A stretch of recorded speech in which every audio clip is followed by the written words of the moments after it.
నైనక్క ఒకసారి ఇలా రావా ప్లీజ్. ఇది చూడండి, నేను పాయసం చేశాను, అప్పుడెప్పుడో చేశాను, మళ్ళీ ఇప్పుడు చేశాను.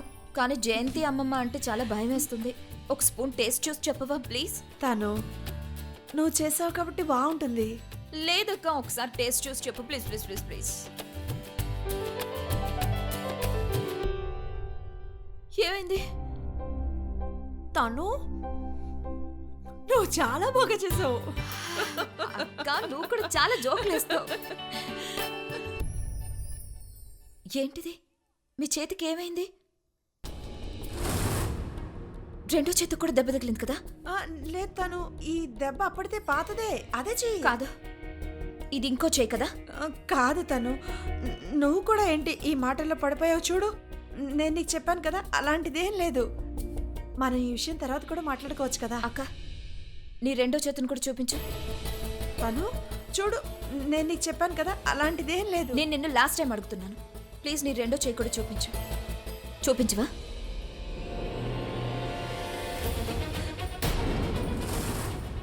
చూడు, దీని మీద కూడా దెబ్బ తగిలింది. ఏంటక్క ఇదంతా ఎలా జరిగింది?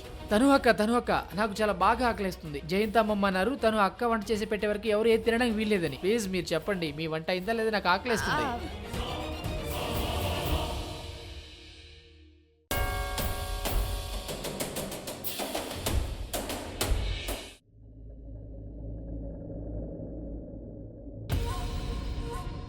ఇన్ని సంవత్సరాలుగా వీళ్ళింట్లో ఉంటున్నావు, తను నీకు సరిగ్గా తిండి పెట్టడం లేదా ఏంటి?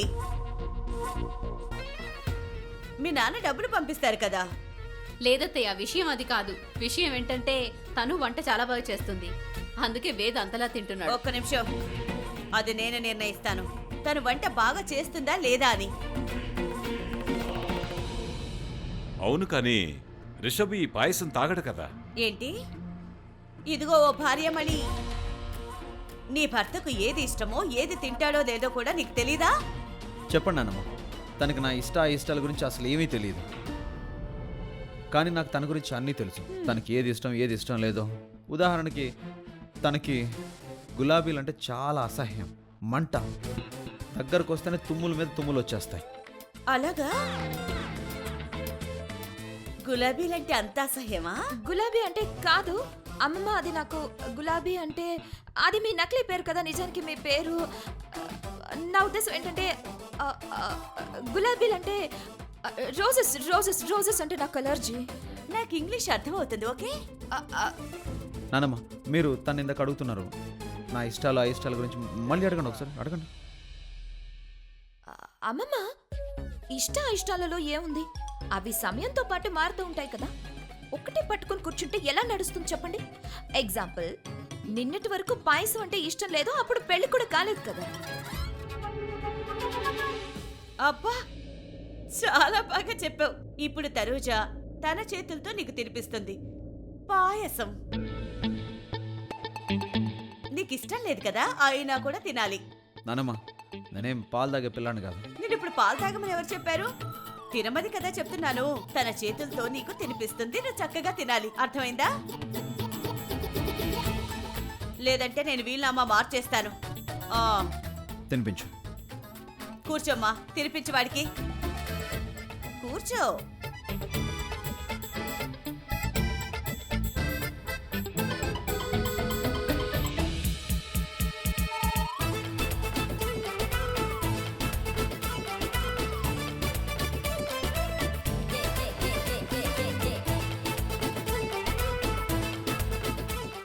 పెద్ద కొడలా, నువ్వు నీ కొడుకుని బాగా నెత్తికెక్కించుకున్నావు. తను చూడు, తను నీలాగా చెయ్యదు. తనకి తను తినడం కన్నా తినిపించడం ముఖ్యం. నీలాగా నెత్తికెక్కించుకోదు.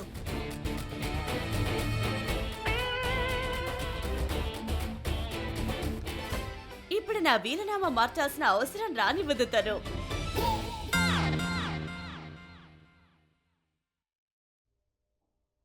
మైథిలి ఎక్కడికి వెళ్ళింది? ఇంతవరకు ఎందుకు రాలేదు? నేను తనకి ఫోన్ చేస్తాను.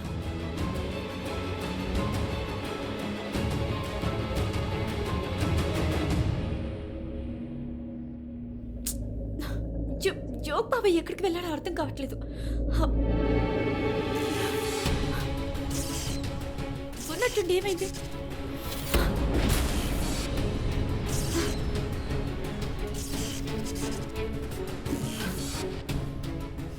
బాగానే ఉంది. ఇక్కడ నెట్వర్క్ లేదని యోగ్ బాబు ఎందుకు చెప్పుంటాడు? మేనేజర్కి ఫోన్ చేస్తాను.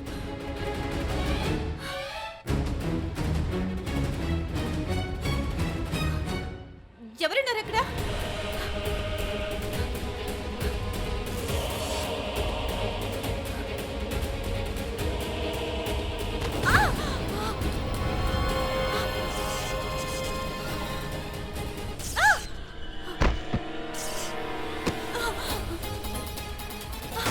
యోగ్ బాబా, ఎవరైనా ఉన్నారా? నన్ను కాపాడండి యోగ్ బాబా.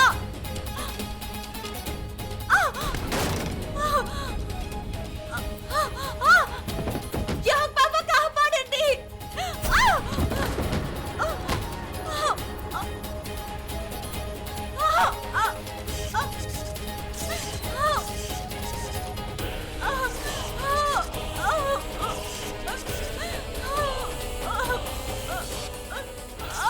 ఎవరైనా కాపాడండి. అబ్బా మొత్తం డబ్బులన్నీ ఇచ్చేస్తానని చెప్పాను కదా. సరే నాకు ఇప్పుడు అర్జెంటుగా డబ్బు కావాలి. నీకు అవసరం వచ్చినప్పుడు నేను కూడా ఇచ్చాను కదా. నేను అర్థం చేసుకోగలను. వీడు పెద్ద వెదలో ఉన్నాడు. నాకెవరూ డబ్బులు ఇవ్వట్లేదు, కానీ వీడు మాత్రం డబ్బుల కోసం ఫోన్ చేస్తున్నాడు. ఏం సమాధానం చెప్పాలి? డబ్బు ఎక్కడి నుంచి తీసుకురావాలి?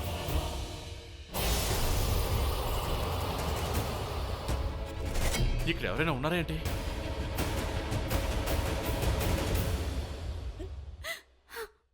ఏమైంది? భూకంపం వచ్చిందా? భూకంపం? ఈ రోజు బ్రేకింగ్ న్యూస్ ఏంటంటే సిటీలో మంత్రాలయం అనే కానీ న్యూస్లో ఎక్కడ భూకంపం వచ్చినట్టు చెప్పడం లేదు. కానీ రిషి బాబా, నిజంగా అక్కడ భూకంపం వచ్చింది. ఆ ఇంట్లో సీలింగ్ తో సహా అన్ని కూలిపోయాయి. నేను పారిపోయే ప్రయత్నం చేశాను. పిల్లర్స్ కూడా కూలిపోయాయి. పైన రూఫ్ కూడా నా మీద పడింది. మైథిలి, బిల్డింగ్ అంతా కూలిపోయిందే ఏంటి? లేదు, కేవలం మన ఇల్లు ఒక్కటే కూలింది. నువ్వేం భయపడకు. ముందు ఈ నీళ్ళు తాగు తాగు. కంగారు పడుకో, నీకేం కాదు. నిజానికి ఈ ప్రాబ్లం అంతా ఆ పనికి మన కాంట్రాక్టర్ వల్లే. అతను నకిలీ సిమెంట్ వాడుతున్నాడు. నేను నాన్నకి చెప్తాను. ఆయన వాడికి బాగా క్లాస్ పెడతాడు. దెబ్బకు బుద్ధి వస్తుంది. నువ్వు భయపడకో. మైథిలి ఏడవకు, ప్లీజ్ ఏడవకు. మైథిలి, యోగ్ బాబు కూడా నీతో వచ్చారు కదా, ఆయన ఎక్కడున్నారు? యోగ్ బాబు నన్ను అక్కడ వదిలి వెళ్ళారు. మళ్ళీ తిరిగి రాలేదు. అక్కడ ఒక్కదానివే ఉన్నావా?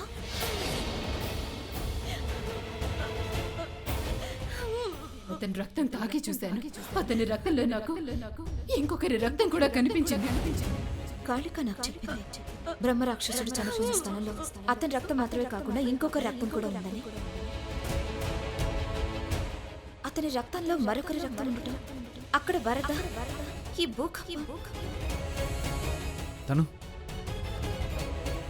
తను ఏం ఆలోచిస్తున్నావు? నీతోనే మాట్లాడుతున్నాను. రిషి, నేను ఇప్పుడే వస్తాను. ఏంటి, ఎక్కడికి వెళ్తున్నావు? నేను సరుకులు తేవాలి. సాయంత్రానికి ఇంట్లో వంటకు కావాలి. అందుకే నేను వెళ్ళి తీసుకొస్తాను. తొందరగా వచ్చేస్తాను. నువ్వు మైథిలిని జాగ్రత్తగా చూసుకో. నువ్వు ప్రశాంతంగా పడుకో.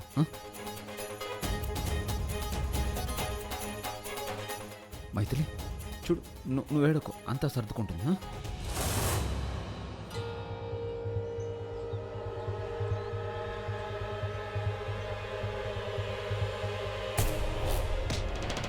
పట్టుకోండి విండి. ఈ రోజు నిన్ను వదిలిపెట్టేది లేదో.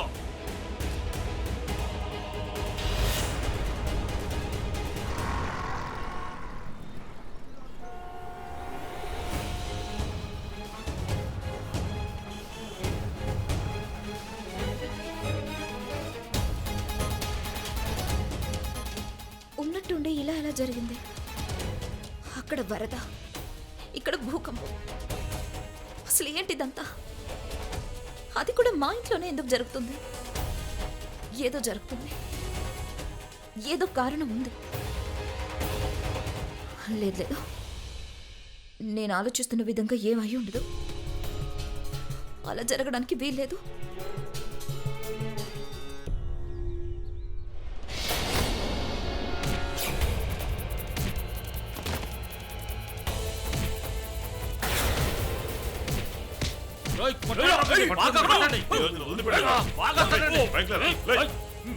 మోసం చేస్తావు నువ్వు.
ఇక్కడ మీ మాటలు వినిపించి సాయం చేస్తారని వచ్చాను. నా వెంట ఎవరో పడుతున్నారు, ప్లీజ్. సరే పదండి, మేము మీకు సహాయం చేస్తాం. తప్పకుండా చేస్తాం. పదండి. పదండ్రా.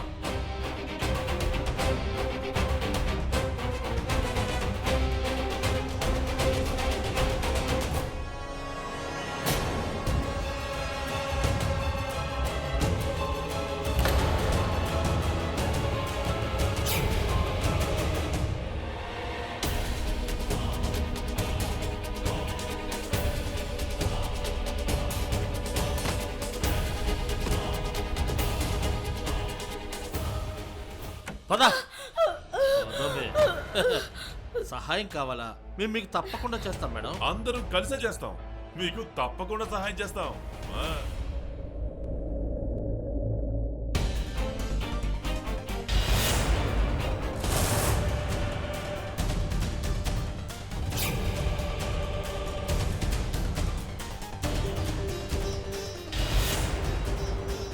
ఇల్లంతా ఇలా ఉందేంటి? కానీ ఎలా? ఇలా భూకంపం వల్ల మాత్రం జరగదు. నిజంగా భూకంపం వచ్చుంటే బిల్డింగ్ మొత్తం కూలిపోయి ఉండేది. చుట్టుపక్కల ఎవరికి ఎలాంటి నష్టం జరగలేదు. కేవలం ఇక్కడ ఈ ఇంట్లో మాత్రమే ఇలా ఎలా జరుగుతుంది? లేదు, ఖచ్చితంగా ఏదో ఉంది. ఈ ఇంట్లో మాత్రమే ఎలా కూలిపోతుంది?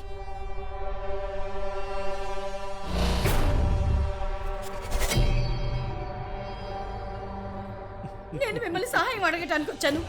దయచేసి నన్ను మీరు ఏం చేయకండి, ప్లీజ్. నన్ను ఇక్కడి నుంచి వెళ్ళిపోనివ్వండి. తప్పకుండా వదిలేస్తాం మేడం గారు. మేము ప్రాణాలు తీసుకునే వాళ్ళం కాదు, కానీ ప్రాణాలు ఇచ్చేవాళ్ళం మాత్రం కాదు. ప్రాణాలు ఎప్పటికీ ఇవ్వలేము, అలా అని తీసుకోము. అక్కడ చూసావు కదా ఆ అబ్బాయి చాలా పెద్ద మోసగాడు, మమ్మల్ని మోసం చేశాడు.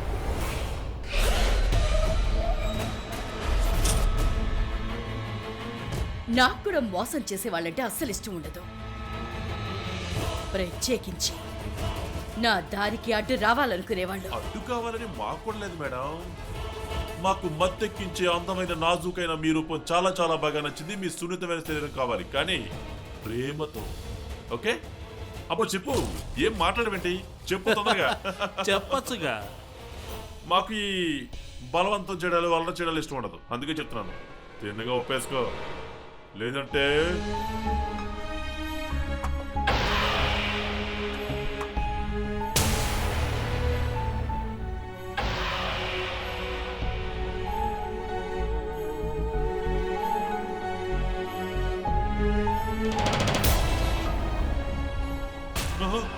లేదంటే ఏంట్రా?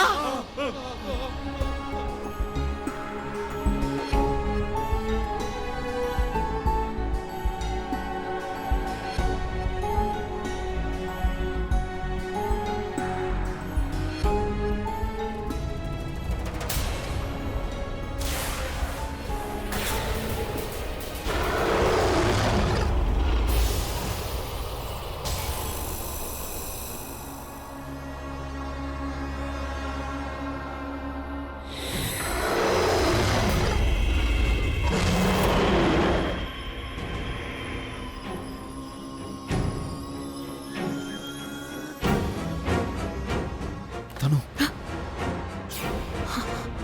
పద ఇక్కడి నుంచి.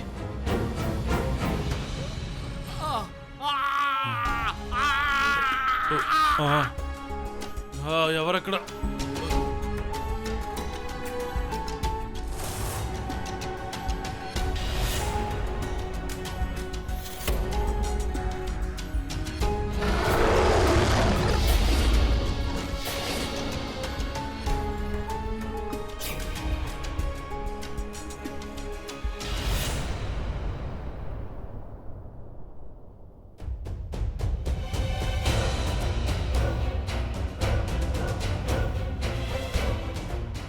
సంజయ్, ఒకప్పుడు నేను కూడా నీకంటే బాగా తెలివైంది. మోసంతో నిన్ను చంపాను. నువ్వు బ్రహ్మ రాక్షసుడిగా మారి ఒకే రూపంలో ఉండిపోయావు. అలా రాక్షసుడు అయ్యావు. కానీ నేను ఇప్పుడు కూడా అపరంజితుని. ఎలా ఉన్నానో అలా మాత్రం కనిపించను. నా రూపం ఎవరు పోల్చుకోలేరు. నేను నా రంగుని మార్చుకోగలను, రూపాన్ని మార్చుకోగలను. అసలు నిజం కనపడకుండా చేయగలను. నేను ఏది కాను అదే కనిపించేలా చేయగలను. అపరంజిత్ అంటే నేను ఇప్పటికి కూడా అపరంజిత అంటే కానీ అందరి ముందుకు వెళ్ళగలను. నేను ఎవరి దగ్గర ఏది దాయాల్సిన అవసరం లేదు. ఎందుకంటే నేను బ్రహ్మ రాక్షసినయ్యాను.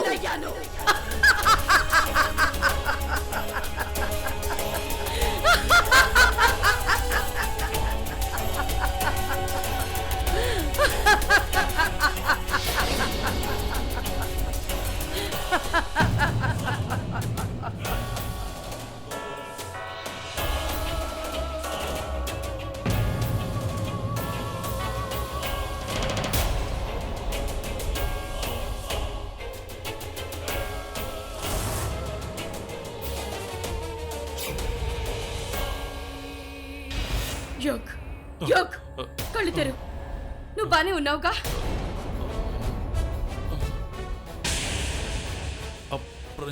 అపరంజిత అంటే మీరు? యోగ్, నేను ఇలా ఎవరు కొట్టారు? వాళ్ళంతా ఎవరు? యోగ్ జాగ్రత్త, నేను వాళ్ళని పోలీసులకు అప్పగించాను. వాళ్ళు మళ్ళీ ఇక్కడికి రారు. Don't worry. వాళ్ళు ఎప్పటికీ తిరిగి రాలేరు. పైకి జాగ్రత్తగా లే.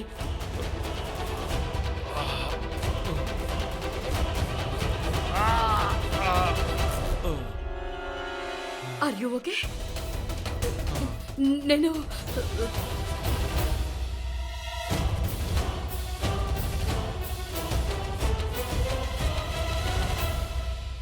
రిషి రిషి ఏం చేస్తున్నావు నువ్వు? నీకు పిచ్చి పట్టిందా? ఒకదాని అక్కడికి ఎందుకు వెళ్ళు?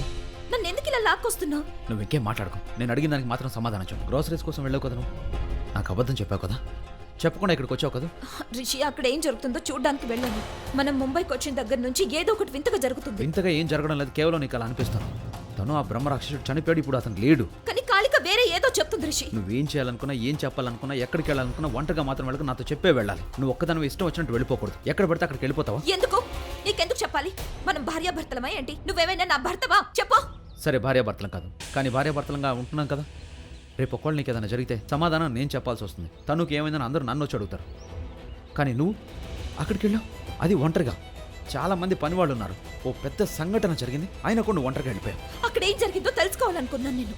ఏదో జరిగింది రిషి, ఖచ్చితంగా ఏదో ఉంది అక్కడ. విషయం ఏం లేదు, అక్కడ ఏమీ జరగలేదు. ఆ కాంట్రాక్టర్ సిమెంట్లో ఇసుక ఎక్కువ వాడాడు, పైగా నాసిరకం వస్తువులన్నీ వాడాడు, అందుకే ఇలా జరిగింది. ఆ మెటీరియల్ కూడా వేస్ట్, నీలాగనే. పద ఇంటికి. అన్నట్టు ఇంకో విషయం, నీ కాళ్ళు చేతులకు తాడు కట్టేసి ఇంట్లో పడేసేలా మాత్రం చేయకు. ఏంటి? Just joking. సరదాగా అన్నాను, ఏంటి అలా చూస్తున్నావు? మీకు రాఖీ విషయంలో చేసిన అన్యాయం తర్వాత కూడా నేను మీకు సహాయం చేయాలని కోరుకుంటున్నారా? ఎందుకు? ఎలా? ఎందుకంటే యోగ్, నువ్వు మాత్రమే నాకు సాయం చేయగలవు. ఒకవేళ నువ్వు నాకు సాయం చేసావు అంటే అప్పుడు నేను నీకు సాయం చేస్తాను. నీకు డబ్బులు కావాలి కదా? అది మీకెలా తెలిసిందంటే? నేను ఆ గూండాలు పోలీసులకు చెప్తుంటే విన్నాను. నువ్వు వాళ్ళకి డబ్బులు ఇవ్వాలి కదా, అందుకే నేను వాళ్ళు కొట్టారని చెప్పారు. యోగ్, నువ్వు నన్ను అపరంజిత ఆంటీ అంటావుగా, నేను మీ అపరంజిత ఆంటీనే. యోగ్, నేను ఎవరికి ఎలాంటి అన్యాయం చేయలేదు. నేను ఏ తప్పు చేయలేదు. నేను రాక్షసుని కాదు యోగ్. చెప్పాలి అంటే నిజానికి మీరే నాకు అన్యాయం చేస్తున్నారు. జీవితంలో సంతోషం, కాస్త ప్రశాంతత కావాలని కోరుకున్నా. నా సంతోషం నా పిల్లలు. నీకు అర్థమైందనుకుంటాను. సరే చెప్పండి, నేనేం చేయాలి? నేను మళ్ళీ మన ఇంట్లోకి రావడానికి ఏదైనా దారి చూడాలి. ప్లీజ్ యోగ్. అలా చేస్తే నాకేంటి లాభం? డబ్బు. నేను వెంటనే నీ అప్పులన్నీ తీర్చేస్తాను. నేను ఆ గూండాల నుండి కాపాడతాను. పైగా వాళ్ళ బాస్కి నువ్వు ఎంత డబ్బు ఇవ్వాలో అదంతా నేను ఇచ్చేస్తాను యోగ్. మీరు